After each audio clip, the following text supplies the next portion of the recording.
Cerita dimulai dengan suasana kebahagiaan sebuah keluarga kecil.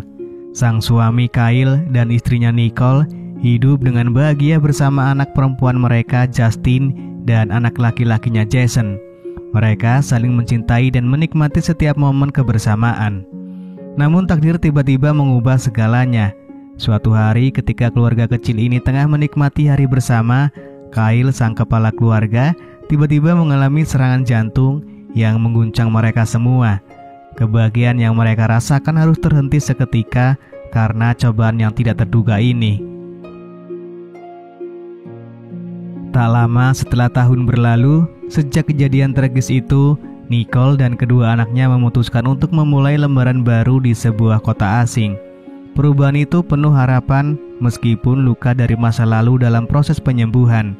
Saat tiba di rumah baru, belum ada yang mengetahui bahwa Jason membawa senapan yang ingin dia mainkan, sembari berharap bisa memulai kembali. Namun Justin tak sengaja mengetahui rencana kakaknya. Kemarahan tiba-tiba memenuhi hati Justin karena ia tidak ingin membawa barang-barang lama ayah mereka ke rumah baru. Karena kesal, Jason lalu melemparkan bola sembarangan yang akhirnya mengenai seseorang tetangga mereka yang bernama Chad. Kejadian ini menjadi awal dari perkenalan tak terduga antara mereka, di mana bola yang terlempar membuka jalan bagi percakapan mereka yang baru saja dimulai. Kemudian setelah momen pindah rumah, Jason dan keluarganya mulai merapikan dan menata rumah baru mereka. Namun dalam waktu singkat, datanglah seorang tetangga baru yang bernama Courtney. Dia adalah seorang wanita yang penuh keramahan dan memiliki hobi bermain futsal. Pada suatu malam setelah pertemuan mereka, Courtney kembali ke rumahnya. Namun tiba-tiba malam itu suasana menjadi mencengkam karena rumah Chad dipenuhi oleh suara-suara aneh yang tak biasa. Penasaran dan agak gugup, Chad memutuskan untuk keluar untuk mencari sumber suara tersebut. Saat Chad mencapai kolam renang di halaman, keadaan tiba-tiba berubah menjadi menyeramkan. Di tengah suasana gelap, Chad diserang oleh seseorang yang tak dikenal. Sosok misterius yang tiba-tiba muncul. Serangan itu mengakibatkan Chad terjatuh dan terhempas ke dalam kolam renang. Kekacauan itu berakhir tragis, meninggalkan Chad dalam kondisi yang tak tertolongkan dan menyebabkan kematian. Keesokan harinya, Jason dan Justin memulai hari dengan pergi ke sekolah tempat ibu mereka mengajar. Dalam konteks ini, sekolah itu menjadi tempat di mana Jason dan Justin belajar. Jason mulai harinya dengan penuh semangat di sekolah barunya. Di sana ia bertemu dengan seorang teman bernama Daniel. Keduanya segera berkenalan dan Jason mengetahui bahwa Daniel aktif mengikuti ekskul gulat di sekolah. Tanpa ragu mereka memutuskan untuk latihan gulat bersama. Selama latihan, Jason juga berjumpa dengan Clara, seorang gadis manis di sekolah tersebut. Kehidupan Jason terus berjalan dan hari berikutnya ia menemui tantangan baru. Tanpa memiliki uang, Jason merasa bingung tentang apa yang harus dilakukannya. Tapi kemudian Courtney muncul dengan tawaran pekerjaan sambil menikmati minuman.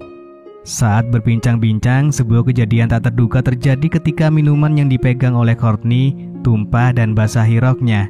Jason lalu tak tahan melihat donat di balik rok basah Courtney yang membuat situasi canggung. Namun secara tiba-tiba, mereka memutuskan untuk bermain futsal bersama. Setelah permainan futsal itu selesai, Courtney memberikan sejumlah uang kepada Jason sebagai imbalan untuk yang dia lakukan. Jason merasa senang mendapat uang tersebut dan saat akan meninggalkan rumah Courtney, Jason memutuskan untuk membersihkan badan terlebih dahulu. Namun Courtney yang penasaran, ia ingin mengambil foto Jason yang tengah asik bermain air. Beberapa waktu kemudian, terlihat Jason sedang bertemu dengan Karen, rekan baru yang diperkenalkan oleh Courtney. Karen nampak penuh semangat saat melihat Jason. Ia kemudian langsung mengajak Jason untuk bermain futsal. Namun Jason dengan sopan menolak tawaran tersebut yang tentunya membuat Karen merasa kecewa. Setelah pertemuan dengan Karen, Jason langsung menemui Courtney untuk mengungkapkan rasa ketidakpuasannya terhadap pekerjaan yang diberikan. Ia menyatakan bahwa pekerjaan tersebut tidak sesuai dengan ekspektasinya. Keesokan harinya, Jason berjumpa dengan Daniel, rekan yang sudah lama bekerja dengan Courtney. Jason lalu bertanya tentang pengalaman Daniel dalam pekerjaan itu. Daniel menjawab bahwa ia sangat menyukai pekerjaan tersebut karena hanya dengan bermain futsal, uang selalu mengalir. Jason terlihat memikirkan ulang opsi untuk menerima kembali pekerjaan tersebut. Singkat cerita, Jason memutuskan untuk kembali mendatangi kediaman Courtney. Kali ini ia menerima pekerjaan yang sebelumnya telah ditolaknya. Dan sebagai bentuk apresiasi, Courtney memberikan mobil baru kepada Jason. Jason melanjutkan pekerjaannya dengan tekun, melayani kliennya dengan baik. Setelah menyelesaikan tugasnya, ia memberikan sebagian uang hasil kerjanya kepada Courtney. Courtney melihat kemampuan bermain futsal yang luar biasa dari Jason dan akhirnya memutuskan untuk memberikannya lebih banyak klien. Namun suatu malam saat Jason sedang bertanding futsal dengan klien, suami dari klien tersebut secara diam-diam datang. Kejadian ini membuat Jason kaget dan ia bersembunyi dalam lemari, namun tanpa sengaja ia menjatuhkan ikat pinggangnya. Sementara klien tersebut melanjutkan pertandingan dengan suaminya di babak kedua. Kejadian ini membuat Jason merasa terancam dan pada esok paginya ia mengutarakan keberatannya kepada Courtney. Jason merasa sangat ketakutan karena insiden tadi malam. Akibatnya, Jason mengambil keputusan untuk berhenti dari pekerjaannya. Namun tanpa diduga oleh Jason, keputusannya untuk berhenti menghadirkan seorang tamu yang tak dikenal bernama Benjamin. Benjamin mengancam Jason agar tetap bekerja dengan Courtney. Terjebak dalam ancaman ini, Jason terpaksa melanjutkan pekerjaannya di bawah tekanan Benjamin. Beberapa hari kemudian, ibu Jason tiba di rumah Courtney untuk menghadiri pesta yang sedang berlangsung. Di antara tamu-tamu yang hadir, ada beberapa klien dari Courtney termasuk klien yang hampir tertangkap dengan Jason di rumahnya, yaitu Karen. Di sini, Karen meminta ganti rugi atas masalah rumah tangganya yang kacau, di mana suaminya telah menemukan ikat pinggang milik Jason. Karena hal itulah, Karen telah digugat oleh suaminya, dan ia meminta ganti rugi sebesar $100.000 kepada Courtney. Pada malam harinya, Benjamin yang diutus oleh Courtney bertemu dengan Karen. Benjamin memberikan amplop yang seharusnya berisi uang sebesar $100.000.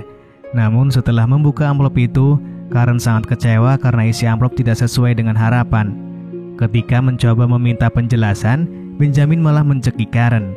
Dalam pertahanan diri, Karen berhasil membalas dengan menembakkan pistol yang dia ambil dari dalam laci. Hal tersebut kemudian memicu kemarahan Benjamin yang mencekik Karen hingga akhirnya Karen kini telah tiada. Malam itu Benjamin panik dan menemui Courtney untuk meminta pertolongan. Namun Courtney menolak membantu karena menganggap Benjamin terlalu gegabah dalam menyelesaikan masalah. Maksud Courtney di sini sebenarnya hanya ingin mengancam, bukan menghabisinya. Akhirnya Benjamin dibiarkan begitu saja hingga akhirnya dia tak bernapas lagi. Courtney yang melihat keadaan Benjamin memutuskan untuk menghilangkan jasad dengan menyimpannya di bagasi mobil lalu kemudian membuangnya. Keesokan harinya, Jason dan Daniel terlihat tengah mengobrol di sekolah, merencanakan langkah untuk membongkar kebusukan yang melibatkan Courtney, dan merasa bahwa semua ini ada kaitannya dengan kematian Chad dan Benjamin. Singkat cerita, malam harinya Jason pergi menemui Courtney di rumahnya.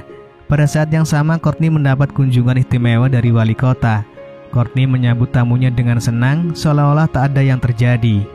Namun di sisi lain, Jason diam-diam masuk ke kamar Courtney dan menemukan sebuah buku yang mengungkap keterikatan Courtney pada kematian Chad. Namun, Jason justru tertangkap basah oleh wali kota. Dia mencoba mengambil buku itu, akan tetapi keadaan justru memicu cedera pada wali kota. Saat Jason hendak pergi, Courtney muncul dengan sengaja dan menodongkan kepadanya. Sementara itu, wali kota memutuskan untuk tidak campur tangan dalam urusan mereka berdua dan pergi dari sana. Jason kemudian disuruh pergi ke garasi mobil dan di sana ia diborgol oleh Courtney. Sementara itu, ternyata ibu Jason melihat anaknya dalam bahaya. Ketika ibu Jason mencoba menyelamatkan anaknya, terjadilah adu pukul dengan Courtney. Courtney terluka karena tusukan obeng. Ibu Jason berusaha menyelamatkan Jason dan dalam upaya tersebut, Courtney berusaha menembak mereka. Namun adik Jason yaitu Justin yang datang menghentikan dengan menembak Courtney menggunakan senapan ayah mereka. Singkat cerita, 6 bulan pun berlalu. Sejak kejadian itu, mereka memutuskan untuk kembali ke rumah lamanya dan menjalani hidup yang lebih bahagia, lalu film pun selesai.